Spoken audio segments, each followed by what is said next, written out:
Zapraszam na świąteczny lampionik z domkami. Lampionik, o ile włożycie do niego lampki, ale można wsypać cukierki albo wsadzić świąteczne gałązki i wtedy posłuży do zupełnie czegoś innego. Lampionik zrobiłam na bazie słoika albo bardziej pojemnika kupionego w Pepco. Weszłam do Pepco, nakupiłam pełno słoików i teraz muszę Pepco omijać wielkim łukiem, bo mój mąż nie wyobrażał sobie, że tyle kasy można wydać na słoiki. Ja też sobie nie wyobrażałam, ale teraz mam naprawdę dużo słoików. Na początek przyda się gąbeczka i efekt szronu. Dowolny efekt szronu, bo one wszystkie wyglądają bardzo podobnie.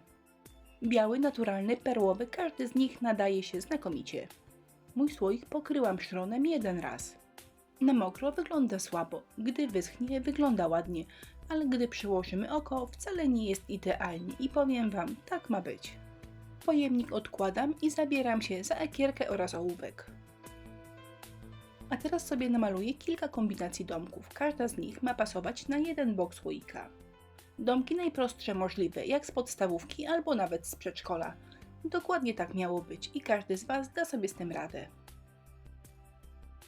Domki wycinam i mam już gotowy szablon. Zobaczcie, o to chodzi, aby każdy z szablonów pasował na jeden bok słoika. A teraz przyda się jakaś masa albo glinka samoutwardzalna. Czym tańsza, tym lepsza. A jeżeli gdzieś macie zajumane smutne resztki różnych glinek, to jest najlepszy moment, aby je zużyć. A szablonu z domkami używam w ten sposób. Odrysowuję kształt i wycinam domki. A następnie, zgodnie z moim rysunkiem, te domki, które były z przodu, zyskały drugą warstwę. Wycinam te dodatkowe elementy i to nie musi być zrobione perfekcyjnie, bo na to wszystko przyjdzie potem pasta śniegowa. Dodatkowe elementy przyklejam do podłoża klejem Express Glue. Niektóre naturalne glinki powinny się sklejać na wodę, ale po co ryzykować? Ważnym elementem domków są okienka. Postanowiłam, że zrobię je na wylot, ponieważ później, gdy zaświecę w środku lampki, będzie przez nie się sączyło bardzo przyjemne światło, tak jakby ktoś był w środku. Okienka duże, małe, robione rurką, wykałaczką, co mi tylko wpadnie w ręce.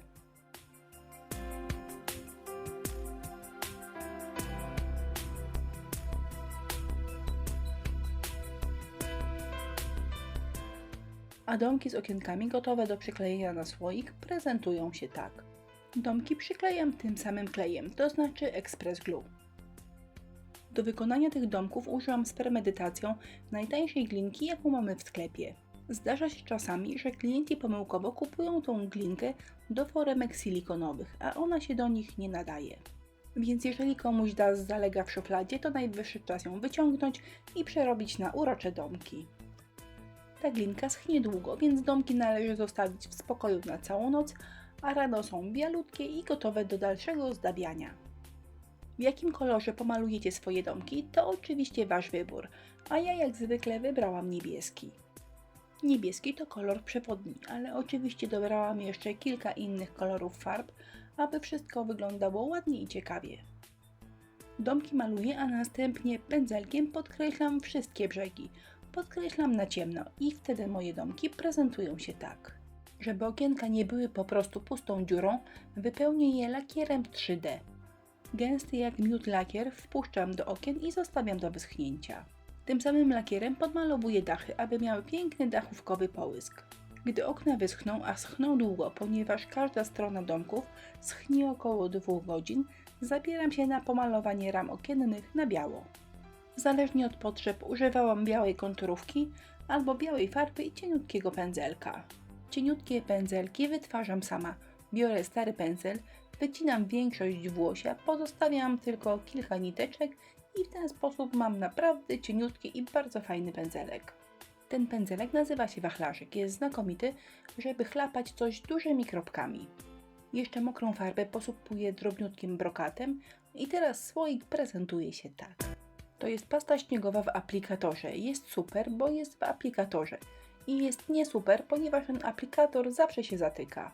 Gdy grudki z pasty śniegowej zatkają mi czubek, po prostu go obcinam dalej i dalej. Nie jest już wtedy tak dokładny, ale i tak jest wygodniej niż nakładanie śniegu szpatułką. Oszronione i pochlapane niebo ozdobię gwiazdkami z tektury. Maluję je na biało i posypuję brokatem. Jak nie mam wstążeczki w odpowiednim kolorze, to produkuję ją sama. Do wody dodaję farby akrylowej, wrzucam bawełnianą wstążeczkę, suszę i mam kokardkę w odpowiednim kolorze. Zakrętkę pokrywam pastą śniegową i suszę. Górę słoika ozdobię bawełnianą koronką oraz farbowaną niebieską bawełnianą wstążeczką. A z rozpędu pofarbowałam jeszcze sznurek, ale na odrobinę ciemniejszy kolor. Jak zwykle wszystko do kupy sklejam klejem na gorąco. Wisienкami na torciku są śnieżynki i słoiczek gotowy. A gotowy lampionowy słoiczek prezentuje się tak. Pomimo, że pomysł jest prosty, mam nadzieję, że Wam się spodoba. Wymaga tylko kilku preparatów, których listę jak zwykle zamieściłam w opisie tego filmu. Wszystkim, którzy wytrzymali ze mną 6 minut, bardzo dziękuję za uwagę. Zapraszam do naszego sklepu i na inspirello.pl.